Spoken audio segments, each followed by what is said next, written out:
حضور اکرم صلی اللہ علیہ وآلہ وسلم نے ارشاد فرمایا کہ جب ایک بندہ مسلمان ہو جائے اور اس کا اسلام عمدہ ہو، یقین و خلوص کے ساتھ ہو، تو اللہ اس کے گناہ کو جو اس نے اس اسلام لانے سے پہلے کیا معاف فرما دیتا ہے، اور اب اس کے بعد کے لیے بدلہ شروع ہو جاتا ہے، یعنی ایک نیکی کے عوض 10 گناہ سے لے کر 700 گناہ تک ثواب، اور ایک برائی کا اسی برائی کے مطابق بدلہ دیا جاتا ہے، مگر یہ کہ اللہ تعالیٰ اس برائی سے بھی درگزر کرے اور اسے بھی معاف فرما دے، یہ بھی اس کے لیے آسان ہے۔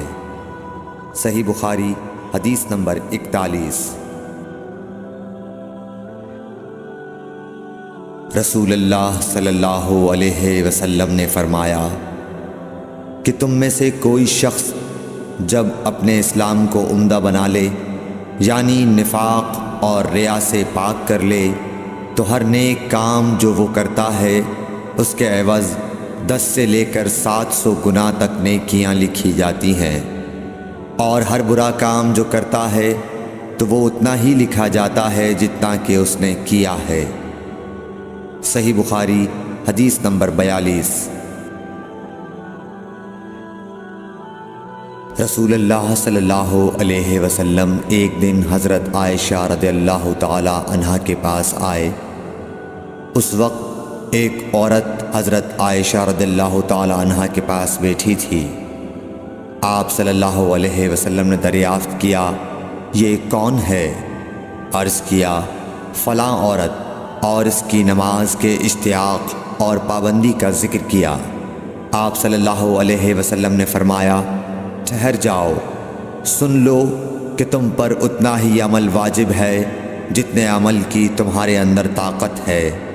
اللہ کی قسم، ثواب دینے سے اللہ نہیں اکتاتا، مگر تم عمل کرتے کرتے اکتا جاؤ گے، اور اللہ کو دین کا وہی عمل زیادہ پسند ہے جس کی ہمیشہ پابندی کی جا سکے، اور انسان بغیر اکتائے اسے انجام دے۔ صحیح بخاری حدیث نمبر 43۔ رسول اللہ صلی اللہ علیہ وسلم نے فرمایا، جس شخص نے لا الہ الا اللہ کہہ لیا اور اس کے دل میں جو برابر بھی ایمان ہے، تو وہ ایک نہ ایک دن دوزخ سے ضرور نکلے گا، اور دوزخ سے وہ شخص بھی ضرور نکلے گا جس نے کلمہ پڑھا اور اس کے دل میں گیہوں کے دانے برابر خیر ہے، اور دوزخ سے وہ بھی نکلے گا جس نے کلمہ پڑھا اور اس کے دل میں ایک ذرہ برابر بھی خیر ہے۔ صحیح بخاری حدیث نمبر 44۔ ایک یہودی نے حضرت عمر بن خطاب رضی اللہ تعالیٰ عنہ سے کہا کہ اے امیر المومنین، تمہاری کتاب قرآن میں ایک آیت ہے جسے تم پڑھتے ہو، اگر وہ ہم یہودیوں پر نازل ہوتی تو ہم اس کے نزول کے دن کو یوم عید بنا لیتے۔ آپ نے پوچھا، وہ کون سی آیت ہے؟ اس نے جواب دیا، سورہ مائدہ کی یہ آیت کہ آج میں نے تمہارے دین کو مکمل کر دیا اور اپنی نعمت تم پر تمام کر دی، اور تمہارے لیے دین اسلام پسند کیا۔ حضرت عمر رضی اللہ تعالی عنہ نے فرمایا کہ ہم اس دن اور اس مقام کو خوب جانتے ہیں۔ جب یہ آیت رسول اللہ صلی اللہ علیہ وسلم پر نازل ہوئی، اس وقت آپ صلی اللہ علیہ وسلم عرفات میں جمعے کے دن کھڑے ہوئے تھے۔ صحیح بخاری حدیث نمبر 45۔ طلحہ بن عبید اللہ کہتے تھے کہ نجد والوں میں سے ایک شخص حضرت صلی اللہ علیہ وسلم کے پاس آیا، سر پریشان یعنی بال بکھرے ہوئے تھے۔ ہم اس کی آواز کی بن بناہٹ سنتے تھے اور ہم سمجھ نہیں پا رہے تھے کہ وہ کیا کہہ رہا ہے، یہاں تک کہ وہ نزدیک آن پہنچا جب معلوم ہوا کہ وہ اسلام کے بارے میں پوچھ رہا ہے۔ حضرت صلی اللہ علیہ وسلم نے فرمایا کہ اسلام دن رات میں 5 نمازیں پڑھنا ہے۔ اس نے کہا، بس اس کے سوا تو اور کوئی نماز مجھ پر نہیں۔ آپ نے فرمایا نہیں مگر تو نفل پڑھے تو اور بات ہے۔ حضرت صلی اللہ علیہ وسلم نے فرمایا اور رمضان کے روزے رکھنا۔ اس نے کہا اور تو کوئی روزہ مجھ پر نہیں ہے۔ آپ نے فرمایا نہیں مگر تو نفل روزے رکھے تو اور بات ہے۔ طلحہ نے کہا اور حضرت صلی اللہ علیہ وسلم نے اس زکوٰۃ کا بیان کیا۔ وہ کہنے لگا کہ بس اور کوئی صدقہ مجھ پر نہیں ہے۔ آپ نے فرمایا نہیں مگر یہ کہ تو نفل صدقہ دے تو اور بات ہے۔ پھر وہ شخص پیٹھ موڑ کر چلا گیا، یوں کہتا جاتا تھا قسم خدا کی میں نہ اس سے بڑھاؤں گا نہ گھٹاؤں گا۔ حضرت صلی اللہ علیہ وسلم نے فرمایا اگر یہ سچا ہے تو اپنی مراد کو پہنچ گیا۔ صحیح بخاری حدیث نمبر 46۔ حضرت صلی اللہ علیہ وسلم نے فرمایا جو کوئی ایمان رکھ کر اور ثواب کی نیت سے کسی مسلمان کے جنازے کے ساتھ جائے اور نماز اور دفن سے فراغت ہونے تک اس کے ساتھ رہے تو وہ 2 قیرات ثواب لے کر لوٹے گا۔ ہر قیرات اتنا بڑا ہوگا جیسے احد کا پہاڑ۔ اور جو شخص جنازے پر نماز پڑھ کر دفن سے پہلے لوٹ جائے تو وہ 1 قیرات ثواب لے کر لوٹے گا۔ صحیح بخاری حدیث نمبر 47۔ حضرت صلی اللہ علیہ وسلم نے فرمایا کہ مسلمان کو گالی دینے سے آدمی فاسق ہو جاتا ہے اور مسلمان سے لڑنا کفر ہے۔ صحیح بخاری حدیث نمبر 48۔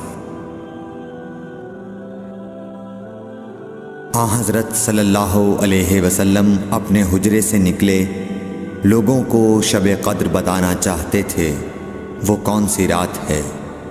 اتنے میں 2 مسلمان آپس میں لڑ پڑے۔ آپ صلی اللہ علیہ وسلم نے فرمایا میں تو اس لیے باہر نکلا تھا کہ تم کو شب قدر بتلاؤں، اور فلاں فلاں آدمی لڑ پڑے تو وہ میرے دل سے اٹھا لی گئی، اور شاید اسی میں کچھ تمہاری بہتری ہو، تو اب ایسا کرو کہ شب قدر کو رمضان کی 27ویں، 29ویں اور 25ویں رات میں ڈھونڈا کرو۔ صحیح بخاری حدیث نمبر 49۔ ایک دن حضرت صلی اللہ علیہ وسلم لوگوں میں تشریف فرما تھے کہ آپ کے پاس ایک شخص آیا اور پوچھنے لگا کہ ایمان کسے کہتے ہیں۔ آپ صلی اللہ علیہ وسلم نے فرمایا کہ ایمان یہ ہے کہ تم اللہ پاک کے وجود اور اس کی وحدانیت پر ایمان لاؤ، اور اس کے فرشتوں کے وجود پر، اور اس اللہ کی ملاقات کے برحق ہونے پر، اور اس کے رسولوں کے برحق ہونے پر، اور مرنے کے بعد دوبارہ اٹھنے پر ایمان لاؤ۔ پھر اس نے پوچھا کہ اسلام کیا ہے؟ آپ صلی اللہ علیہ وسلم نے پھر جواب دیا کہ اسلام یہ ہے کہ تم خالص اللہ کی عبادت کرو اور اس کے ساتھ کسی کو شریک نہ بناؤ، اور نماز قائم کرو، اور زکوٰۃ فرض ادا کرو، اور رمضان کے روزے رکھو۔ پھر اس نے احسان کے متعلق پوچھا۔ آپ صلی اللہ علیہ وسلم نے فرمایا احسان یہ ہے کہ تم اللہ کی عبادت اس طرح کرو گویا تم اسے دیکھ رہے ہو۔ اگر یہ درجہ نہ حاصل ہو تو پھر یہ تو سمجھو کہ وہ تم کو دیکھ رہا ہے۔ پھر اس نے پوچھا کہ قیامت کب آئے گی؟ آپ صلی اللہ علیہ وسلم نے فرمایا کہ اس کے بارے میں جواب دینے والا پوچھنے والے سے کچھ زیادہ نہیں جانتا، البتہ میں تمہیں اس کی نشانیاں بتلا سکتا ہوں۔ وہ یہ ہیں کہ جب لونڈی اپنے آقا کو جنے گی، اور جب سیاہ اونٹوں کے چرانے والے دیہاتی لوگ ترقی کرتے کرتے مکانات کی تعمیر میں ایک دوسرے سے بازی لے جانے کی کوشش کریں گے، یاد رکھو قیامت کا علم ان 5 چیزوں میں ہے جن کو اللہ کے سوا کوئی نہیں جانتا۔ پھر آپ صلی اللہ علیہ وسلم نے یہ آیت پڑھی کہ اللہ ہی کو قیامت کا علم ہے کہ وہ کب ہوگی۔ پھر وہ پوچھنے والا پیٹھ پھیر کر جانے لگا۔ آپ نے فرمایا کہ اسے واپس بلا کر لاؤ۔ لوگ دوڑ پڑے مگر وہ کہیں نظر نہیں آیا۔ آپ صلی اللہ علیہ وسلم نے فرمایا کہ یہ جبرائیل علیہ السلام تھے جو لوگوں کو ان کا دین سکھانے آئے تھے۔ صحیح بخاری حدیث نمبر